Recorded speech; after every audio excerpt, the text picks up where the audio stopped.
सारी प्रशंसा अल्लाह के लिए है जो सभी जहानों का रब है। हम उसकी प्रशंसा करते हैं, उससे सहायता मांगते हैं और उससे क्षमा चाहते हैं। हमारे प्रिय पैगंबर मोहम्मद सल्लल्लाहु अलैहि वसल्लम, उनके परिवार, उनके साथियों और न्याय के दिन तक उनके मार्गदर्शन का पालन करने वाले सभी लोगों पर शांति और आशीर्वाद हो। प्रिय भाइयों और बहनों, अस्सलामु अलैकुम व रहमतुल्लाहि व बरकातुहू। हमारी श्रृंखला सूरहों को समझें में आपका फिर से स्वागत है, जहां हम सरल भाषा में कुरान के अर्थों, कहानियों और पाठों का पता लगाते हैं ताकि हर कोई अल्लाह के शब्दों को समझ सके और उनसे जुड़ सके।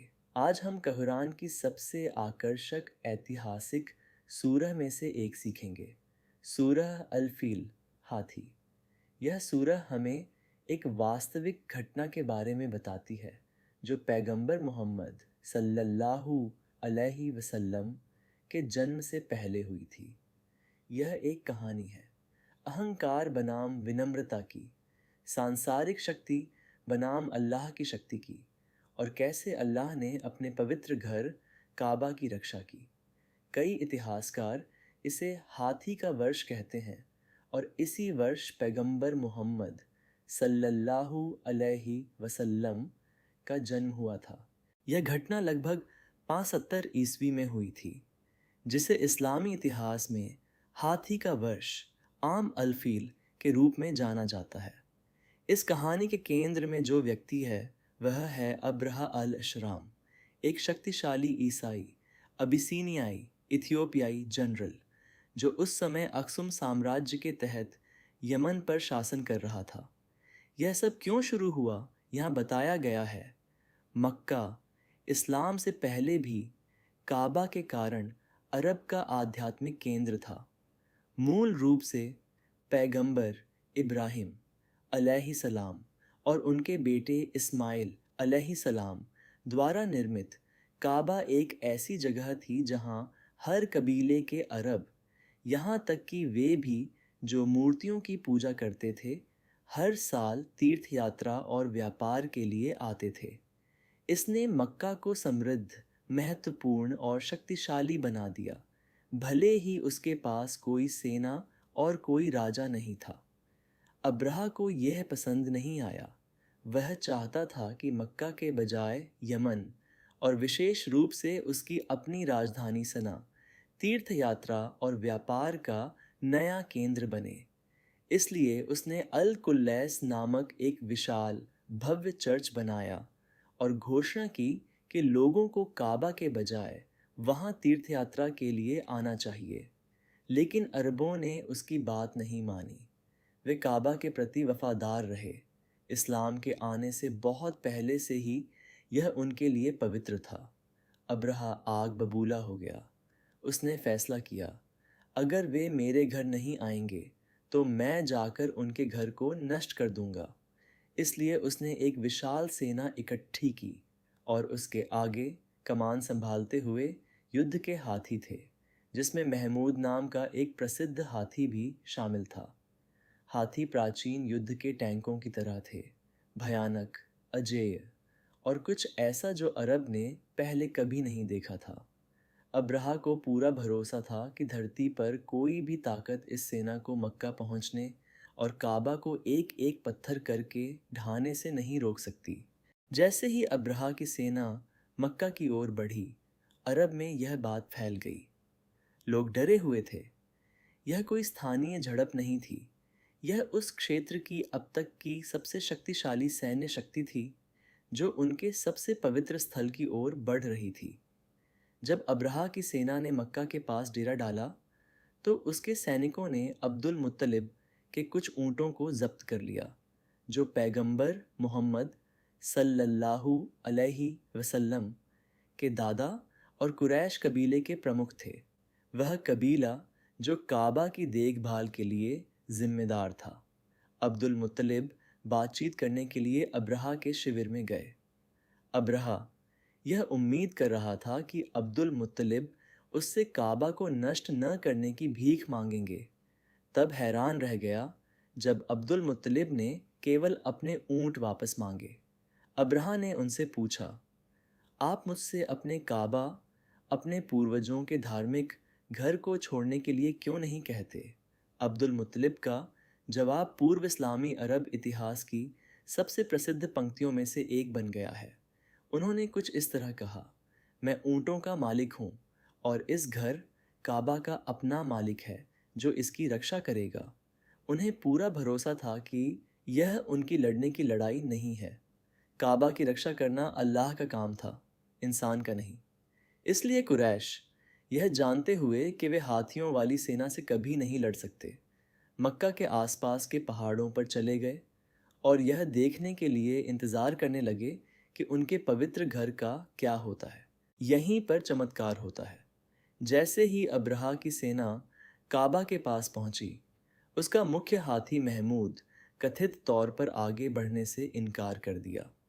चाहे उन्होंने हाथी को कितना भी धक्का दिया, मारा या खींचा, वह मक्का की ओर नहीं बढ़ा, हालांकि वह किसी अन्य दिशा में चल सकता था।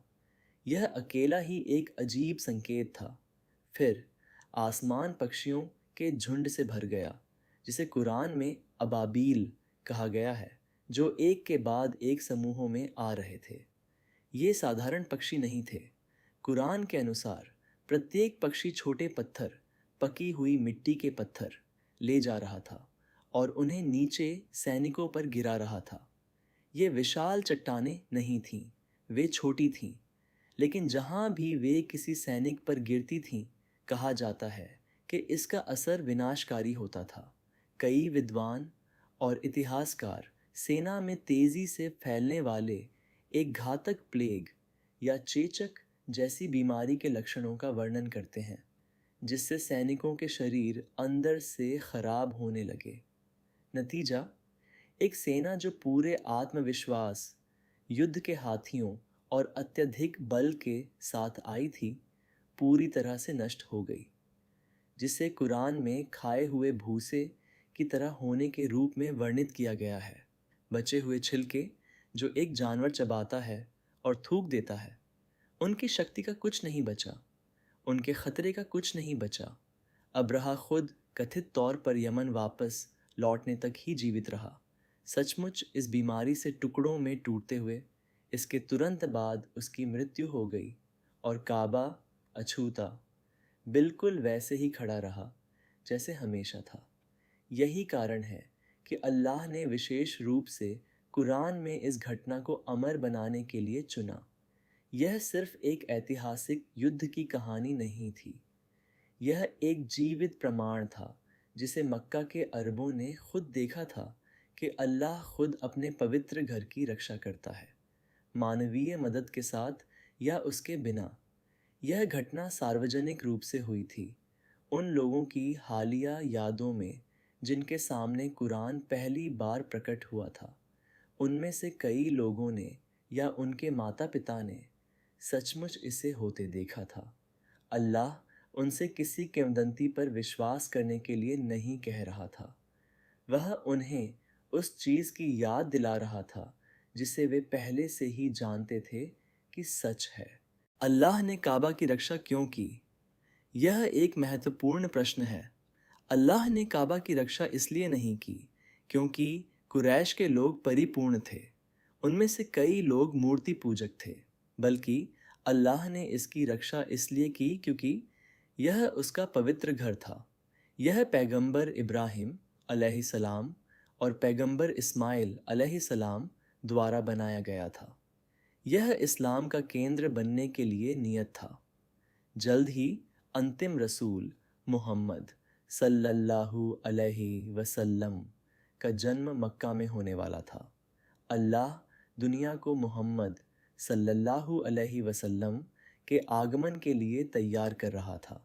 काबा का विनाश अल्लाह की योजना का हिस्सा नहीं था। अब आइए सूरह को आयत दर आयत समझते हैं। आयत इन अलम तरा कैफा फाला रब्बुका बिअशहाबिल फील। क्या तुमने नहीं देखा कि तुम्हारे रब ने हाथी वालों के साथ क्या किया? अल्लाह सूरह की शुरुआत लगभग इस तरह करता है जैसे वह कह रहा हो, आप इस कहानी को पहले से ही जानते हैं, इसके बारे में सोचें। वह सुनने वाले को किसी वास्तविक और हालिया घटना की याद दिला रहा है, न कि प्राचीन काल के किसी मिथक की। यह एक अलंकारिक प्रश्न है। बेशक उन्होंने इसे देखा था या इसके बारे में सुना था। यह दैनिक जीवन में क्यों मायने रखता है? कभी कभी अल्लाह हमें हमारे अपने जीवन में उसकी पिछली मदद की याद दिलाता है। क्या आपने नहीं देखा कि मैंने पहले आपकी कैसे मदद की थी? जब हम किसी वर्तमान समस्या को लेकर चिंतित होते हैं तो यह रुकने और उन समयों को याद करने में मदद करता है जब अल्लाह ने हमारे लिए रास्ता निकाला था। आयत 2। अलम यजल कैदा हुम फ़ई तदलील। क्या उसने उनकी चाल योजना को बेकार नहीं कर दिया? अब्राहा के पास एक योजना थी, एक स्पष्ट रणनीति, एक शक्तिशाली सेना, अपने समय का नवीनतम हथियार हाथी। लेकिन अल्लाह ने उसकी पूरी योजना को विफल और उल्टा कर दिया, चाहे वह कितनी भी अच्छी तरह से व्यवस्थित क्यों न रही हो। यह दैनिक जीवन में क्यों मायने रखता है? लोग चाहे कितने भी शक्तिशाली क्यों न हो जाएं, अल्लाह सभी योजनाओं से ऊपर है। आयत 3। वह अरसला अलैहिम तैरन अबाबील, और उसने उन पर झुंड के झुंड पक्षी अबाबील भेजे। अल्लाह ने एक नाटकीय युद्ध के लिए तलवारों वाले फरिश्ते नहीं भेजे या आसमान से आग नहीं बरसाई। उसने उस समय की सबसे डरावनी सेना को हराने के लिए पक्षियों जैसी साधारण और गैर धमकी देने वाली चीज़ का इस्तेमाल किया। यह दैनिक जीवन में क्यों मायने रखता है? अल्लाह उन साधनों के माध्यम से समस्याओं का समाधान कर सकता है जिनकी हम कभी उम्मीद नहीं करते हैं। अल्लाह की शक्ति को कभी कम मत समझो। आयत 4। तरमीहिम बिहिजारतिन मिन सिज्जील। जो उन पर पकी हुई मिट्टी के पत्थर फेंक रहे थे, पक्षी छोटे पत्थर ले जा रहे थे। अल्लाह के हुक्म से इन पत्थरों ने सेना को तबाह कर दिया। एक विशाल सेना छोटे पत्थरों से हार गई। यह दैनिक जीवन में क्यों मायने रखता है? आकार और ताकत जीत का फैसला नहीं करते, अल्लाह करता है। आयत 5। फफजलहुम का अस्फिन माकूल, और उसने उन्हें खाए हुए भूसे की तरह कर दिया। खाया हुआ भूसा उस बचे हुए छिलके को संदर्भित करता है जिसे एक जानवर चबाता है और थूक देता है, सूखा, खोखला, बेकार। यह अंतिम छवि है जो अल्लाह हमारे लिए छोड़ता है।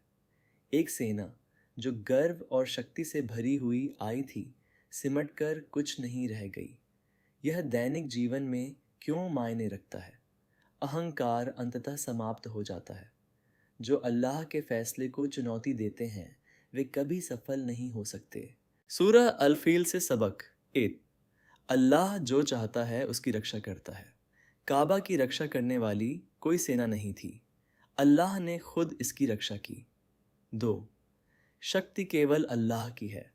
अब्राहा के पास वह सब कुछ था जिसे दुनिया शक्तिशाली मानती है, फिर भी वह हार गया।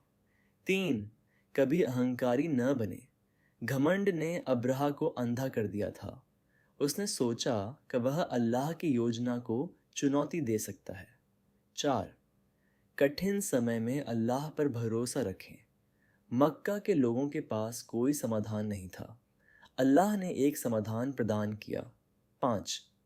अल्लाह इस्लाम के आगमन की तैयारी कर रहा था। काबा की रक्षा एक बड़ी योजना का हिस्सा थी। जल्द ही पैगंबर मोहम्मद सल्लल्लाहु अलैहि वसल्लम का जन्म होने वाला था। जल्द ही कुरान का अवतरण होने वाला था। जल्द ही काबा एक बार फिर तौहीद का केंद्र बनने वाला था। अब हम कुछ सुंदर समझ सकते हैं। सूरह अल-फील के बाद सूरह कुरैश आता है।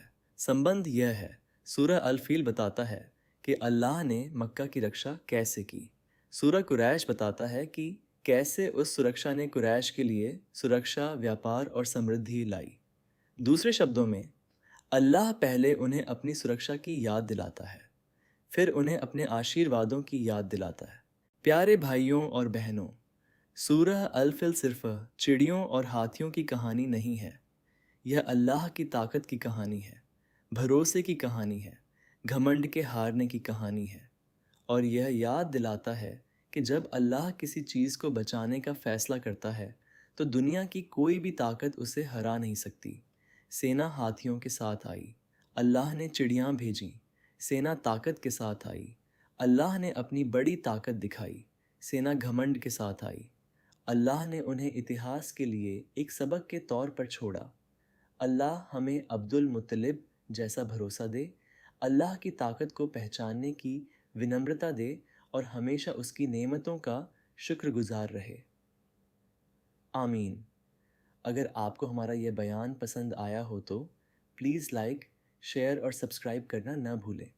अगर आपने पहले ही सब्सक्राइब कर लिया है तो बहुत बहुत धन्यवाद। जज़ाकल्लाहु खैरन। अस्सलामु अलैकुम व रहमतुल्लाहि व बरकातुहू।